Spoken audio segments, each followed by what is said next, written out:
السلام علیکم ورحمۃ اللہ وبرکاتہ۔ آپ سب سننے اور دیکھنے والوں کے لیے میری اللہ تعالیٰ سے دعا ہے کہ اللہ تعالیٰ قرآن پاک کو ہم سب کی آنکھوں کی ٹھنڈک اور دل کی بہار بنائے۔ تو الحمدللہ ہم پڑھ رہے تھے سلسلہ ترجمہ تفسیر القرآن، اس میں پارہ نمبر 2 اور لیسن نمبر 37 آیت نمبر 168 پڑھیں گے ہم۔ اعوذ باللہ من الشیطان الرجیم، بسم اللہ الرحمن الرحیم۔ یا ایہا الناس، اے لوگو، کلو کھاؤ، مما اس چیز سے جو فی الارض زمین میں ہے، حلالا حلال، طیبا پاکیزہ، ولا تتبعوا اور نہ تم پیروی کرو، خطوات الشیطان شیطان کے قدموں کی، انہ بے شک وہ لکم تمہارے لیے، عدو دشمن ہے، مبین کھلا، عدو مبین کھلا دشمن ہے۔ آیت نمبر 169 ہے۔ انما صرف یا سوائے اس کے نہیں، یہ امرکم وہ تمہیں حکم دیتا ہے، بالسوء برائی کا، والفحشاء اور بے حیائی کا، وانا اور یہ کہ تقولوا تم کہو، علی اللہ اللہ تعالیٰ پر، ما جو لا تعلمون نہیں تم جانتے۔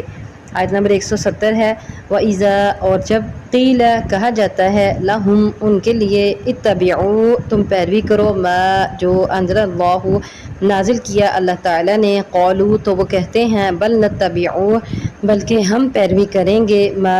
جو الفینا پایا ہم نے، علیہ اس پر۔ اب اس کا مکمل ترجمہ کرنا ہے، ما الفینا علیہ جس پر پایا ہم نے، ما اور علیہ مل کے اس کا ترجمہ ہو جائے گا جس پر پایا ہم نے، آباءنا اپنے باپ دادا کو، آبا کیا، لو اگرچہ، کانا تھے یا ہوں، آباؤہم ان کے باپ دادا، لا یعقلون نہیں وہ سمجھتے، شیئن کچھ بھی، ولا اور نہ ہی وہ، یہتدون ہدایت پاتے ہوں۔ آگے ہم لیسن نمبر 37 میں آیت نمبر 168 کی تفسیر کرتے ہیں۔ اس میں اللہ تعالیٰ ارشاد فرماتے ہیں، اعوذ باللہ من الشیطان الرجیم، بسم اللہ الرحمن الرحیم۔ یا ایھا الناس کلوا مما فی الارض حلالا طیبا ولا تتبعوا خطوات الشیطان انہ لکم عدو مبین۔ اے لوگو، کھاؤ اس چیز میں سے جو زمین میں ہے، حلال اور پاکیزہ۔ تو بات چل رہی تھی مشرکین کی جو اللہ کے ساتھ شریک مقرر کرتے ہیں۔ ان کی حالت یہ تھی کہ جو چیزیں اللہ تعالیٰ نے حرام کی ان کو اپنے اوپر حلال قرار دیتے، اور جو چیزیں اللہ تعالیٰ نے حلال قرار دیں ان کو اپنے اوپر حرام قرار دے دیتے اپنی مرضی سے۔ اللہ تعالیٰ نے قرآن میں ان کے اوپر مردار، خون، خنزیر، غیر اللہ کے نام کی نظر و نیاز یہ سب حرام قرار دی، لیکن انہوں نے اس کو اپنے اوپر حلال کیا ہوا تھا۔ اور اسی طرح آگے ہم انشاءاللہ پڑھیں گے، بحیرہ، صائبہ، وسیلہ، حام وغیرہ وہ سب حلال جانور تھے، لیکن انہوں نے ان کو بتوں کے نام پر چھوڑا اور اپنے اوپر حرام قرار دے لیا۔ تو اپنی مرضی سے جس کو دل چاہا حلال کر لیا، جس کو دل چاہا حرام کر لیا۔ اللہ تعالیٰ ارشاد فرماتے ہیں، یا ایھا الناس کلوا مما فی الارض حلالا طیبا، اے لوگو کھاؤ جو زمین میں ہے حلال اور پاکیزہ۔ اچھا، یہاں ایک اور بات میں آپ کو بتانا چاہوں گی کہ یہ اللہ تعالیٰ کا بہت پیارا انداز ہے، یا ایھا الناس کلوا مما فی الارض حلالا طیبا۔ پیارا انداز کس طرح سے ہے کہ جب بھی انسان کوئی بچہ اپنے ماں باپ سے پوچھتا ہے کہ امی میں اس میں سے کیا کھا سکتی ہوں، تو امی کہتی ہے آپ کھاؤ جو زمین میں ہے سب حلال اور پاکیزہ، جیسے یہ الفاظ ہیں۔ یعنی ماں کہے گی کہ ہاں بیٹا یہ سب آپ کھا سکتے ہو، جیسے پیچھے بھی ہم نے پڑھا اس کے بارے میں، اور آگے بھی انشاءاللہ العزیز ہم اگلی آیات میں پڑھیں گے۔ تو بہت پیارا انداز ہے اللہ تعالیٰ کا یہ، اور اس انداز میں یہ ہے کہ حرام کرنے والی چیزوں کا تذکرہ بعد میں آیا ہے، جو حلال چیزیں ہیں، طیب چیزیں ہیں، ان کا تذکرہ پہلے آیا۔ مما فی الارض حلالا طیبا، حلال اور طیب کھاؤ۔ اب یہاں ہمیں یہ بھی بات پتہ چلی، ایک تو انداز بہت پیارا ہے، جیسے میں نے آپ کو پہلے بھی بتایا کہ جب ماں بچے کو کہے گی نا کہ بیٹا آپ یہ ساری چیزیں کھا سکتے ہو،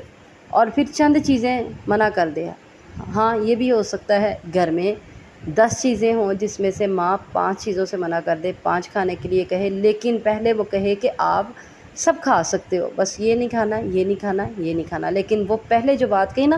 آپ سب کھا سکتے ہو، تو یہ انداز بہت پیارا ہے۔ بچہ اس سے بہت خوش ہوتا ہے کہ مجھے تو سب کچھ کھانے کی اجازت مل گئی، لیکن اس کے بعد چاہے اس نے 5 چیزوں سے منع کر دیا، لیکن وہ جو پہلی خوشی تھی وہ پہلی خوشی تھی۔ تو الحمدللہ اللہ تعالیٰ نے بہت پیارے انداز سے اپنے بندوں کو خوش کیا کہ تم ساری حلال اور پاکیزہ چیزیں کھاؤ، اور ان مشرکین نے جو اپنے اوپر حرام کر دی تھی اس کی بھی تردید کر دی کہ یہ جو تم نے اپنے اوپر حرام کیے اللہ تعالیٰ نے ان کو حرام نہیں کیا، اور جو تم اپنے اوپر حرام چیزوں کو حلال کر بیٹھے وہ اللہ تعالیٰ نے حلال نہیں کی۔ تو اللہ تعالیٰ ارشاد فرماتے ہیں حلال اور طیب کھاؤ۔ اب یہاں تھوڑا سا فرق ہے، کچھ چیزیں حلال ہوتی ہیں اور کچھ چیزیں حلال بھی ہوتی ہیں اور طیب بھی ہوتی ہیں۔ طیب جیسے شہد ہے، جیسے کھجور ہے، نبی کریم صلی اللہ علیہ وسلم اس کو استعمال کرتے تھے، تو ہمیں پتہ چلا کہ طیب حلال شہد اور کھجور دونوں ہیں، مطلب وہ چیزیں جو نبی کریم صلی اللہ علیہ وسلم کھاتے تھے اور جو ہمیں سنت سے پتہ چلا وہ حلال بھی ہے طیب بھی ہے۔ حلال اور طیب جب ایک چیز میں دونوں صفات اکٹھی ہوں گی تو اس کا فائدہ بھی تو ڈبل ہوگا نا۔ جیسے نبی کریم صلی اللہ علیہ وسلم کدو کھانا پسند کرتے تھے، آج ہمارے بچے کدو کھانا نہیں پسند کرتے، نام بھی گھر میں لیں تو بچے اس سے تنگی محسوس کرتے ہیں۔ اور صحابہ کا تو یہ حال تھا کہ اگر بیٹا کہہ دیتا کہ میں نے کدو نہیں کھانے تو صحابہ تو اپنے بیٹے کو بلانا چھوڑ دیتے تھے۔ ایک صحابی کا واقعہ آپ نے سنا ہوگا کہ تم نبی کریم صلی اللہ علیہ وسلم کی پسندیدہ سبزی سے منہ موڑ رہے ہو، اور نبی صلی اللہ علیہ وسلم جو چیزیں خود کھاتے اور دوسروں کو کھانے کا حکم دیتے تو سمجھے کہ وہ حلال بھی ہیں اور طیب بھی ہیں۔ تو بہت سی ایسی چیزیں ہوتی ہیں جو حلال ہوتی ہیں لیکن طیب نہیں ہوتی، ہم لوگ کھاتے ہیں، کھانا جائز ہے، ظاہر ہے وہ حلال ہے، لیکن بہتر یہ ہے کہ ہم وہ چیزیں کھائیں جو حلال بھی ہوں اور طیب بھی ہوں اور نبی کریم صلی اللہ علیہ وسلم کی سنت کے مطابق۔ پھر اللہ تعالیٰ ارشاد فرماتے ہیں وَلَا تَتَّبِعُوا خُطُوَاتِ الشَّيْطَانِ إِنَّهُ لَكُمْ عَدُوٌّ مُّبِينٌ، اور نہ تم پیروی کرو شیطان کے قدموں کی، بے شک وہ تمہارا کھلا دشمن ہے۔ تو شیطان کے قدموں کی پیروی کرنا یہ ہے کہ جو چیزیں اللہ نے تمہارے اوپر حلال کر دیں ان کو تم حرام کر دو، اور جو چیزیں اللہ نے تمہارے اوپر حرام کر دیں ان کو تم حلال کر لو۔ اور کھانے کے معاملے میں بھی اور ویسے بھی عمل کے معاملے میں ہمارے مسلمانوں میں آج یہ بہت عام باتیں ہیں کہ جن کاموں سے اللہ تعالیٰ نے منع کیا ان کاموں کو لازمی کرنا ہے، اور جن کے کرنے کا اللہ نے حکم دیا ان سے سب دور بھاگتے ہیں۔ نماز سے دور بھاگتے ہیں، داڑھی رکھنے سے دور بھاگتے ہیں، داڑھی منڈوانے کی طرف رغبت، نماز سے بھاگنے کی طرف رغبت، شادی بیاہ نہ سنت کے مطابق نہ اللہ کے حکم کے مطابق۔ تو یہ ساری باتیں جو ہے نا یہ شیطان کے قدموں کی پیروی ہیں۔ اگلی آیت میں اللہ تعالیٰ ارشاد فرماتے ہیں انما یأمرکم بالسوء والفحشاء وان تقولوا علی اللہ ما لا تعلمون، وہ تو صرف تمہیں حکم دیتا ہے سوء برائی کا، والفحشاء اور بے حیائی کا۔ سوء سے مراد کوئی بھی برائی ہے، لیکن الفحشاء سے مراد وہ برائی ہے جو حد سے بڑی ہوئی ہوتی ہے، مثلا حد سے بڑا ہوا بخل وہ بھی اس میں آئے گا، زنا بھی اسی میں آئے گا، چوری اور شراب اور قتل وغیرہ بھی اسی میں آئے گا، یعنی بڑی بڑی برائیاں جو ہے نا جو حد سے بڑی ہوئی ہیں وہ برائیاں ساری اس میں شامل ہیں۔ تو شیطان یہ چاہتا ہے کہ تم برائیاں بھی کرو، شیطان یہ چاہتا ہے تم انسان جو ہے وہ زنا کرے، انسان اللہ کے راستے میں بخیلی کرے، اور چوری شراب قتل کرنا یہ سب شیطان چاہتا ہے۔ وَأَن تَقُولُوا عَلَى اللَّهِ مَا لَا تَعْلَمُونَ، اور جو نہیں جانتا وہ بھی اللہ تعالیٰ پر کہہ دے۔ مثلا جیسے ہم نے پڑھا کہ یہ اپنے اوپر انہوں نے مشرکین نے اپنے اوپر بحیرہ، صائبہ، وسیلہ اور حام کو اپنے اوپر حرام قرار دے دیا تھا، حالانکہ یہ اللہ کا حکم نہیں ہے۔ تو شیطان یہ چاہتا تھا ان تقولوا علی اللہ ما لا تعلمون، یہ کہ تم اللہ پر وہ کہو جو تم نہیں جانتے۔ تو بغیر جانے اللہ تعالیٰ پر جو بات کہی جاتی ہے یہ شیطان کی پیروی ہے، اور اسی طرح جو چیز اللہ تعالیٰ نے ان کے اوپر حرام کر دی اس کو حلال کر لیا بغیر جانے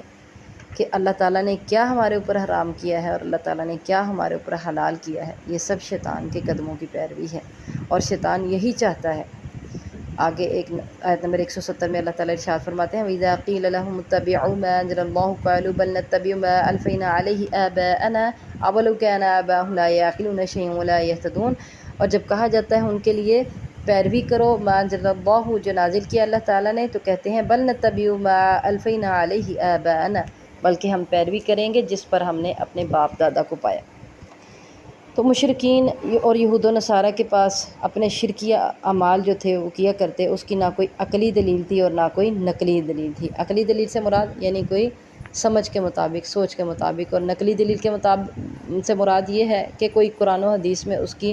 دلیل موجود نہیں تھی۔ نقل سے مراد یعنی وہ کسی کتاب میں حکم نہیں تھا، کوئی قرآن اور حدیث سے اس کی دلیل موجود نہیں تھی، تورات و انجیل میں بھی اس کی دلیل موجود نہیں تھی، کوئی نقلی دلیل ان کے پاس موجود نہیں تھی۔ اسی طرح آج بھی بہت سے مسلمان ایسے کام کرتے ہیں جس کی نہ ان کے پاس کوئی عقلی دلیل ہے اور نہ ہی کوئی نقلی دلیل ہے، اور جب ان سے کہا جاتا ہے کہ اللہ اور اس کے رسول کی پیروی کرو، وَإِذَا قِيلَ لَهُمُ اتَّبِعُوا مَا أَنزَلَ اللَّهُ، جب کہا جاتا ہے کہ پیروی کرو اس کی جو نازل کیا اللہ تعالیٰ نے، یعنی قرآن کو مانو، نبی کریم صلی اللہ علیہ وسلم کے احکامات کو مانو، تو کہتے ہیں قَالُوا بَلْ نَتَّبِعُ مَا أَلْفَيْنَا عَلَيْهِ آبَاءَنَا، تو پھر جواب کیا ہوتا ہے؟ بلکہ ہم پیروی کریں گے اس کی جس پر ہم نے اپنے باپ دادا کو پایا۔ ہمارے باپ دادا شروع سے جو کام کرتے ہیں کیا ہم اسے چھوڑ دیں؟ جب ہی ان سے کہا جاتا ہے شادیوں کی رسومات کو قرآن و سنت کے مطابق کر لو، تو کیا جواب ہوتا ہے کہ ہمارے باپ دادا، ہماری برادری یہ کام کرتی ہے، کیا ہم اس کو چھوڑ دیں؟ اور جب ان سے کہا جاتا ہے اپنی فوتگیاں، اپنے دکھ، اپنی پریشانیاں سب اللہ اور اس کے رسول کی سنت کے مطابق کرو، تو وہ کہتے نہیں، ہمارے باپ دادا جو کرتے آئے ہیں کیا ہم اس کو چھوڑ دیں، اور شریکہ برادری جو کرتے آئے ہیں کیا ہم اس کو چھوڑ دیں؟ تو اللہ تعالیٰ ارشاد فرماتے ہیں اَوَلَوْ كَانَ آبَاؤُهُمْ لَا يَعْقِلُونَ شَيْئًا وَلَا يَهْتَدُونَ، کہ اگرچہ ان کے باپ دادا لا يعقلون شيئا، کچھ عقل نہیں رکھتے تھے، یعنی نہ تو ان کو کوئی سمجھ تھی، ولا يهتدون، اور نہ ہی وہ ہدایت پاتے ہوں، چاہے ان کو نہ عقل ہو، چاہے نہ وہ ہدایت پاتے ہوں، نہ ان کو سیدھے راستے کا علم ہو، نہ وہ سیدھے راستے پہ چلتے ہوں، تو کیا تم بھی اپنے باپ دادا کے پیروی اسی طرح اندھوں کی طرح کرتے جاؤ گے؟ اولو كان آباؤهم لا يعقلون شيئا ولا يهتدون، کہ نہ وہ عقل رکھتے ہوں، نہ وہ ہدایت پاتے ہوں، اور تم بھی ان کے پیچھے اسی طرح لگ جاؤ گے۔ تو آج ہمارے مسلمان بھی یہی دلیل دیتے ہیں، حالانکہ یہ مشرکین اور یہود و نصارہ کے بارے میں ہے، لیکن آج مسلمانوں کا بھی یہی حال ہے۔ بہت سی ایسی رسومات ہیں اگر ان کو کھول کر بیان کیا جائے تو جیسے یہ فوتگیوں پہ کرتے ہیں دوجا تیجا، جو بھی ہیں سارے رسومات، شاید کل کرتے ہیں دوسرے دن، اور پھر تیسرے دن کیا کرتے ہیں، اور پھر 7ویں دن کیا کرتے ہیں، پھر 11ویں دن کیا کرتے ہیں، یہ ساری رسومات جو ہیں قرآن اور حدیث میں تو نہیں ہے نا۔ جب کہا جاتا ہے نا نہ کریں تو کہتے ہیں ہمارے باپ دادا یہ کرتے آئے ہیں، ہم ان کو کیوں چھوڑ دیں؟ اور اسی طرح اگر کسی کے باپ دادا کوئی اپنے گھر میں میلہ وغیرہ کروا رہے ہیں، یا پھر وہ جیسے ہمارے گھر میں ہوتا تھا، میں اپنے گھر کی بات ہی کروں گی، تو ہمارے گھر میں بھی ہمارے بزرگ پہلے جو گزرے وہ کروایا کرتے تھے، یہ جو اونڈے بھرنا، شاید اس کی کھیر پکا کے اس میں ڈالتے ہیں، وہ جو مٹی کے برتن بنے ہوتے ہیں اس کے اندر، تو آگے جو ہے ان کی اولاد وہ کر رہی ہے، وہ کہتے ہیں کہ ہمارے باپ دادا وہ کرتے آئے ہیں، تو وہ اس کو نہیں چھوڑتے۔ تو یہ تو ہمارے آنکھوں دیکھے سامنے کی باتیں ہیں، یہ سارا کچھ ہمارے ریلیٹیوز، ہمارے رشتہ دار، ہمارے آس پاس معاشرے میں یہ سارا کچھ چل رہا ہے۔ تو اللہ تعالیٰ ہم سب کو ہدایت دے، اور اصل جو ہے، اصل ہدایت یہی ہے کہ اللہ اور اس کے رسول کی پیروی کی جائے، نہ کہ یہ جواب دیا جائے جو نہ کہ عقلی ہے اور نہ نقلی ہے کہ ہم اپنے باپ دادا کی پیروی کرتے ہیں، کیونکہ باپ دادا تو ہمارے نہ کوئی پیغمبر تھے، اور نہ ہی جو ہے وہ اگر وہ غلط چل رہے تھے تو وہ غلط چل رہے تھے، اس کو ماننا ہے، قرآن و حدیث کے مطابق چل رہے تھے تو پھر ٹھیک ہے،